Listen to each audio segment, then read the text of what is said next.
प्रिय दर्शकों, आप सभी का स्वागत है हमारे इस YouTube चैनल पर। दर्शकों, इतिहास का तीसरा सबसे बड़ा रेलवे हादसा शुक्रवार को हुआ है और उसमें सैकड़ों लोगों की जानें गई हैं। हादसा बहुत बड़ा है, हृदय को विचलित करने वाला भी है और भारत के लिए बहुत ही बड़ा शोक का एक कारण भी है। ऐसी मानव त्रासदी किसी भी देश के लिए उसे विचलित करने के लिए पर्याप्त है।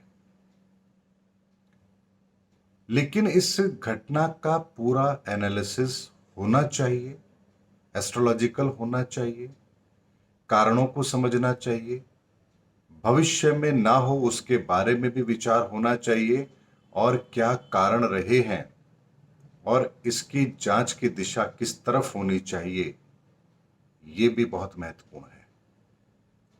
इसलिए आज के वीडियो के अंदर मैं आपके सामने एक ऐसा सटीक विश्लेषण, एस्ट्रोलॉजिकल एक एनालिसिस आपके सामने रख रहा हूं जिसमें लेश मात्र भी त्रुटि का कोई कारण नहीं है। दर्शकों, 27 मई के लिए मैंने आपसे कहा था कि गुरु चांडाल योग बनेगा।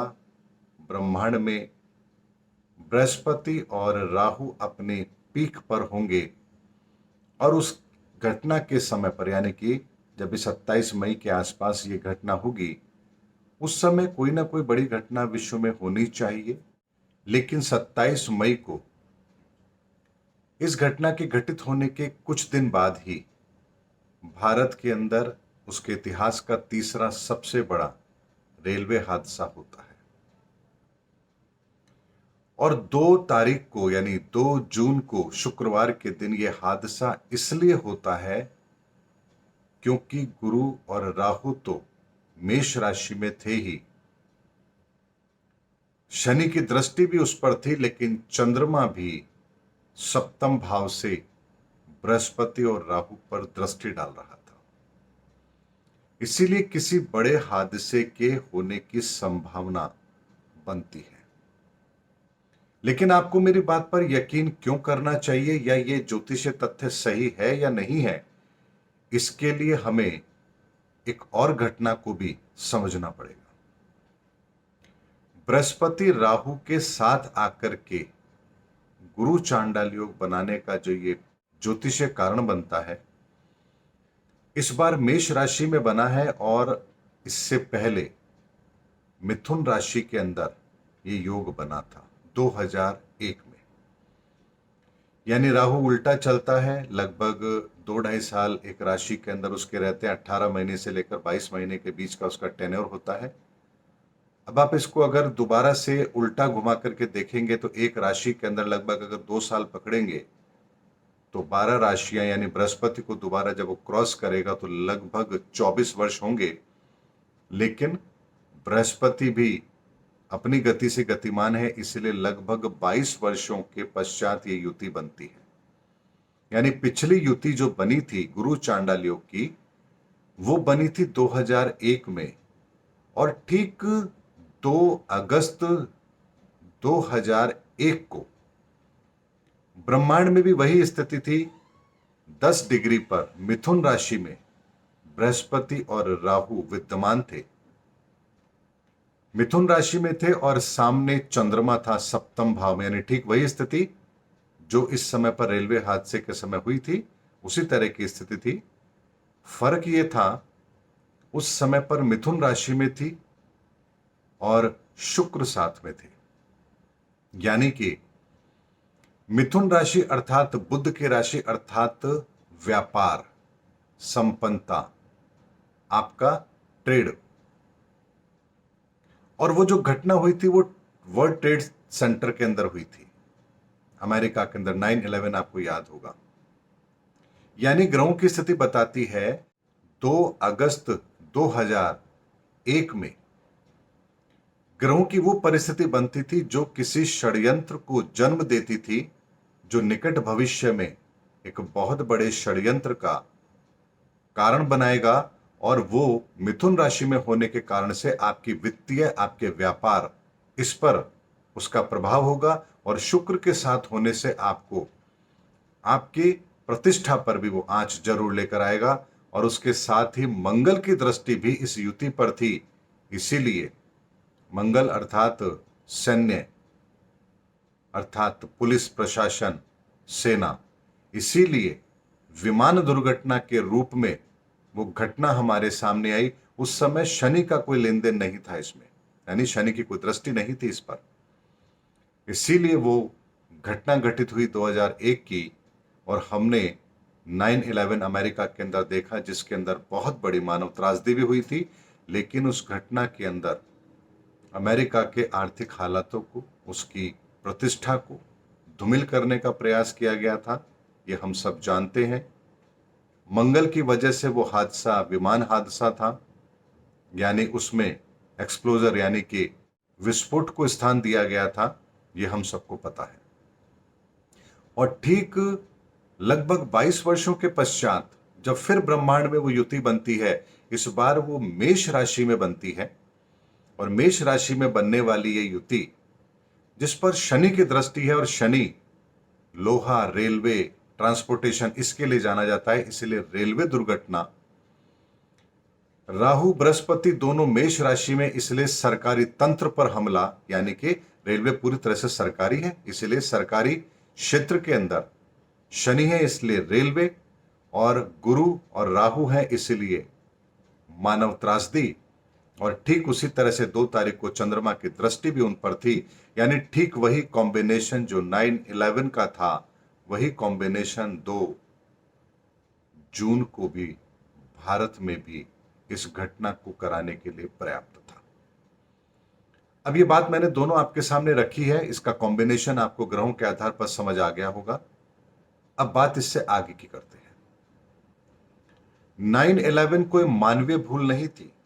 9/11 एक सोची समझी साजिश थी अमेरिका के खिलाफ, क्योंकि गुरु राहु का जो चांडाल योग बनता है, ये अपने आप में मति भ्रमित करके दुस्साहसी लोगों को दुस्साहस करने के लिए प्रेरित करता है।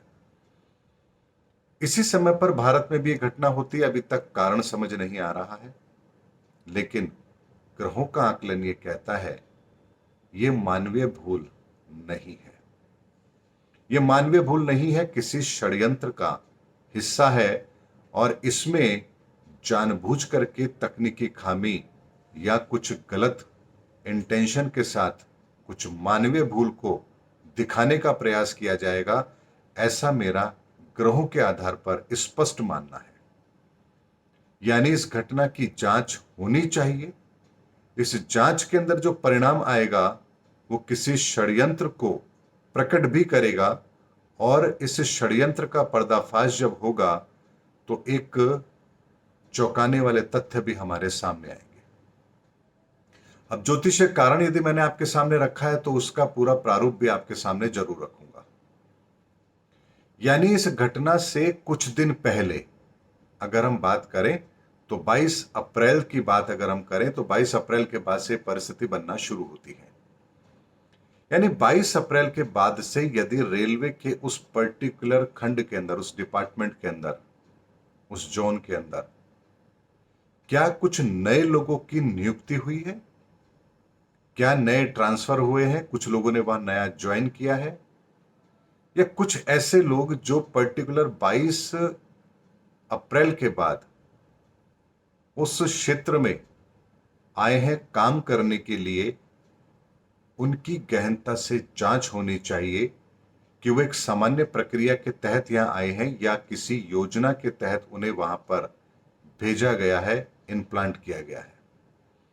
और उस दिन किन लोगों पर वो जिम्मेदारी थी पूरी तरह से उस सुरक्षा को देखने की, पूरी व्यवस्थाओं को जांचने की, उनमें से कौन से वो लोग हैं जो नए थे, जिन्होंने 22 अप्रैल के बाद में अपना चार्ज संभाला है।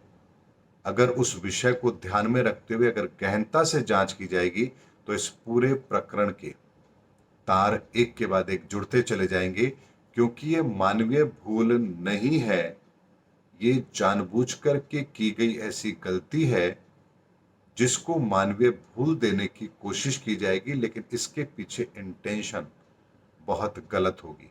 क्योंकि अगर 22 साल पहले की घटनाएं, ग्रहों की परिस्थिति और वर्तमान की परिस्थितियां बिल्कुल हूबहू है, एक एक चीज मैच कर रही है, तो 9/11 मानवीय भूल नहीं थी, तो 2 जून की रेलवे की घटना भी मानवीय भूल नहीं हो सकती।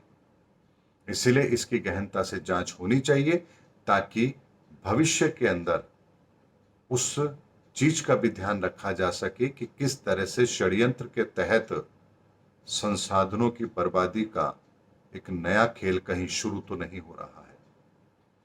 और इसके पीछे एक कारण भी समझ में आता है। भारत के अंदर रेलवे को लेकर के जिस तरह से वंदे मातरम, बुलेट ट्रेन और जिस तरह के रेलवे की प्रगति हो रही है, अपने आप में कहीं ना कहीं सरकार को कुछ उपलब्धि तो देती है, लेकिन कुछ लोगों को यह भी हजम नहीं होगा। इसीलिए पर्टिकुलर उसी क्षेत्र के अंदर आप उनकी छवि को धूमिल करने की कोशिश करें, कोई ऐसा हादसा आप कर दें जिससे लोगों को ये कहने का मौका मिले कि देखिए कितनी बड़ी लापरवाही है। ऐसे किसी घटना को अंजाम देने की कोशिश यहां पर हुई हो, ये ग्रहों का संकेत बहुत स्पष्ट तौर पर मिलता है। इसीलिए मेरा भारत सरकार से भी आग्रह है कि इसकी गहनतम जांच होनी चाहिए। किसी भी एजेंसी से इसकी जांच कराएं, उसको कराना चाहिए, जो भी जरूरी है होनी चाहिए। और इसके तार किन लोगों से जुड़े हुए हैं, उस पर भी हमें बहुत बड़ा एक्शन लेना चाहिए, अनुसंधान होना चाहिए। ये छोटी सी मानवीय भूल नहीं है। उम्मीद करता हूं दर्शकों, आज के वीडियो में मैंने आपको ज्योतिषीय कारण लगभग 22-23 साल के अंदर जब भी ये परिस्थिति बनी है, उसका पूरा आकलन मैंने आप लोगों को दिया है। पिछली घटनाओं का भी मैंने आपको जिक्र किया है, इसीलिए कहीं कोई संदेह करने का प्रश्न ही नहीं है कि जो मैं कह रहा हूं मेरा अनुमान है या अनुसंधान है। ये मेरी रिसर्च है जो मैंने इस घटना पर की है। गुरु चांडाल योग का प्रभाव तो मुझे पता था कि लोगों की मति भ्रम करेगा, लोगों को दुस्साहस करने के लिए प्रेरित करेगा, लेकिन इस तरह से करेगा। इस घटना का आकलन यदि मैंने पहले किया होता, 9/11 को अगर उस ग्रहों की परिस्थिति को मैंने पहले अध्ययन किया होता, तो मैं इस घटना के लिए भी सरकार को आगाह जरूर करता समय रहते कि कुछ बड़ी घटना होने की संभावना बनेगी रेलवे के अंदर। लेकिन हर चीज का विश्लेषण कर पाना संभव नहीं होता है। पर्टिकुलर एक पॉइंट हमें ढूंढना होता है, एक सब्जेक्ट ढूंढना होता है, फिर उस पर रिसर्च होता है, और एक एक रिसर्च में कई दिन लगते हैं। इसीलिए इस घटना के रिसर्च में मैंने पूरी कैलकुलेशन करने के बाद ये वीडियो बना करके आप लोगों के सामने रखा है, क्योंकि एक एक कैलकुलेशन में बहुत बारीकियां होती हैं। इसीलिए जब भी किसी एक सब्जेक्ट पर हम कोई रिसर्च करते हैं तो उसके पूरे पहलू को ध्यान में रखते हैं। इसीलिए इस घटना के बाद जब मेरा ध्यान इस तरफ गया, तब मैंने इसके पहले के कॉम्बिनेशन को चेक किया, और जो घटना मेरे सामने है उसका वीडियो बनाकर मैंने आप लोगों के सामने रखा है। हमें इस षड्यंत्र का पर्दाफाश तो करना ही होगा। और जिन्होंने भी अपने प्रियजनों को खोया है, उन सभी के परिवारजनों के प्रति मेरी हार्दिक संवेदनाएं हैं। ईश्वर उन्हें इस दुख को सहन करने की शक्ति प्रदान करे, और भारत के 140 करोड़ लोग उनके साथ इस दुख में खड़े हैं, ऐसा मेरा मानना है। और भविष्य में भी हम उनके साथ जरूर रहेंगे।